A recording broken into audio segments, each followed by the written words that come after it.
যদি দুর্নীতি,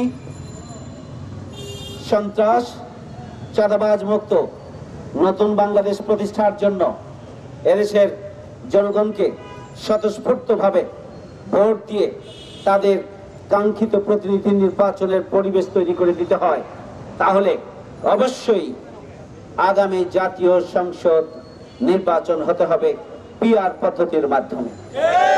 যদি পিআর পদ্ধতির মাধ্যমে নির্বাচন না হয়, তাহলে কালো টাকার ছড়াছড়ি নিয়ন্ত্রণ করা সম্ভব হবে না।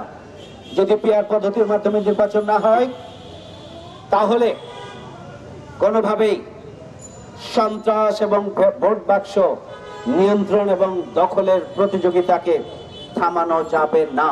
আমরা মধ্য ফেব্রুয়ারিতেই নির্বাচন চাই 2026 সালে। তার আগে অবশ্যই পিআর পদ্ধতির মাধ্যমে নির্বাচন দিতে হবে।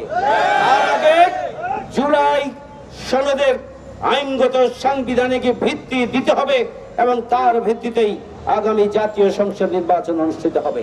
তার আগে সংস্কার করতে হবে, সংবিধান সংশোধন করতে হবে, তার আগে খুনিদের বিচার হতে হবে এবং যারা শহীদ এবং আহত হয়েছেন তাদের পরিবারকে প্রতিষ্ঠিত করতে হবে এবং রাষ্ট্রের পক্ষ থেকে তাদেরকে সম্মানিত করার ঘোষণা দিতে হবে।